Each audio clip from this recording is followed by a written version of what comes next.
ಹುಚ್ಚಾಟಕ್ಕೆ America supreme break ಅನ್ನ ಹಾಕಿದೆ. America ಅಧ್ಯಕ್ಷ ಟ್ರಂಪ್ಗೆ ಕಪಾಳ ಮೋಕ್ಷವನ್ನ ಮಾಡಿದೆ ಸುಪ್ರೀಂ ಕೋರ್ಟ್. ಅಮೆರಿಕ ಅಧ್ಯಕ್ಷ ಟ್ರಂಪ್ಗೆ ಕಪಾಳ ಮೋಕ್ಷ. ಟ್ರಂಪ್ ಹುಚ್ಚಾಟಕ್ಕೆ ಅಮೆರಿಕ ಸುಪ್ರೀಂ ಬ್ರೇಕ್ ಹಾಕಿದೆ. ಟ್ರಂಪ್ ವಿಧಿಸಿದ್ದ ಟಾರಿಫ್ ವಸೂಲಿ ಬಂದ್. ಅಮೆರಿಕ ಸುಪ್ರೀಂ ಕೋರ್ಟ್ ಸಂಚಲನ ತೀರ್ಪು. ನಾಳೆಯಿಂದ ಯಾವ ದೇಶದ ಮೇಲೂ ಹೆಚ್ಚುವರಿ ಸುಂಕ ಇಲ್ಲ.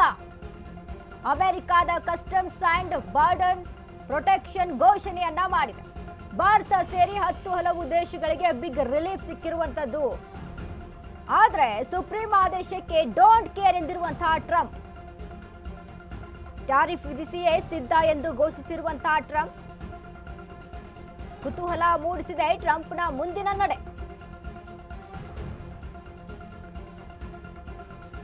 ಟ್ರಂಪ್ ಅಮೆರಿಕ ಅಧ್ಯಕ್ಷ ಟ್ರಂಪ್ಗೆ ಇದೀಗ ಕಪಾಳ ಮೋಕ್ಷ. ಟ್ರಂಪ್ ಹುಚ್ಚಾಟಕ್ಕೆ ಅಮೆರಿಕ ಸುಪ್ರೀಂ ಕೋರ್ಟ್ ಬ್ರೇಕ್ ಅನ್ನ ಹಾಕಿದೆ. ಟ್ರಂಪ್ ವಿಧಿಸಿದ್ದ ಟಾರಿಫ್ ವಸೂಲಿ ಬಂದ್. ಇನ್ನು ಮುಂದೆ ಅಮೆರಿಕ ಸುಪ್ರೀಂ ಕೋರ್ಟ್ ಸಂಚಲನದ ತೀರ್ಪನ್ನ ಕೊಟ್ಟಿರುವಂತದ್ದು.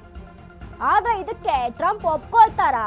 ಟ್ರಂಪ್ನ ಮುಂದಿನ ನಡೆ ಯಾವ ರೀತಿಯಾಗಿರುತ್ತೆ ಅನ್ನುವಂಥದ್ದು ಇಲ್ಲಿ ಸಾಕಷ್ಟು ಚರ್ಚೆಗೆ ಗ್ರಾಸವಾಗಿರುವಂಥದ್ದು.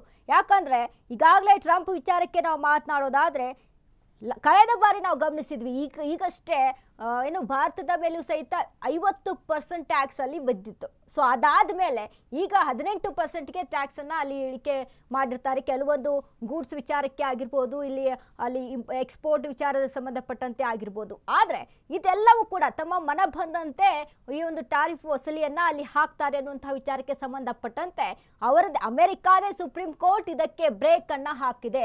ಆದ್ರೆ ಟ್ರಂಪ್ನ ಮುಂದಿನ ನಡೆ ಯಾವ ರೀತಿ ಆಗಿರುತ್ತೆ? ಇದಕ್ಕೆ ಒಪ್ಕೊಳ್ತಾರಾ? ಟ್ರಂಪ್ನ ನಡೆ ಅಂದ್ರೆ ಕಾನೂನನ್ನ ವಿರೋಧಿಸಿ ಮುಂದೆ ಹೋಗ್ತಾರಾ ಅನ್ನುವಂತ ಹಲವಾರು ಅನುಮಾನಗಳು ಇಲ್ಲಿ ಸೃಷ್ಟಿ ಆಗ್ತಾ ಇರುವಂತದ್ದು.